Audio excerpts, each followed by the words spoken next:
Duvvada Jagannatham promotions లో దర్శకుడు Harish Shankar consistent గా ఒక మాట చెబుతూ వచ్చారు. ఈ చిత్రానికి అల్లు అర్జున్ చాలా ఇన్పుట్స్ ఇచ్చారని, అతని వల్లే సినిమాలో కొన్ని క్యారెక్టర్స్ రూపుదిద్దుకున్నాయని, క్లైమాక్స్ లో ఫైట్ వద్దని చెప్పారని, అంచేత కామెడీతో సినిమా ముగించామని, ఇలా చాలా రకాలుగా బన్నీ గురించి చెప్పుకొచ్చారు.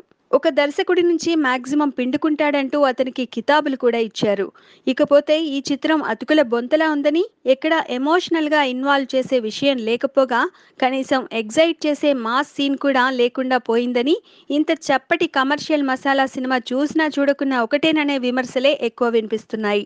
ఈ చిత్రం రోలింగ్ టైటిల్స్ లోని మేకింగ్ వీడియోలు చూస్తే ఇందులో అల్లు అర్జున్ ఇన్వాల్వ్మెంట్ ఎంత అనేది స్పష్టంగా తెలుస్తుంది. కొన్ని సందర్భాల్లో అల్లు అర్జునే హరీష్ శంకర్ ని డైరెక్ట్ చేస్తున్నట్టు కనిపించింది. ప్రస్తుతం డౌన్ లో ఉన్న హరీష్ తనకి స్టార్ డేట్స్ దొరికేసరికి పూర్తిగా surrender అయిపోయినట్లున్నారు.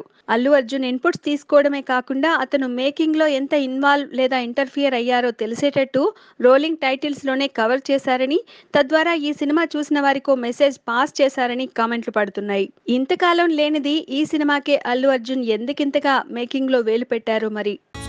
Please subscribe. Hi, it's me Purna. Please subscribe.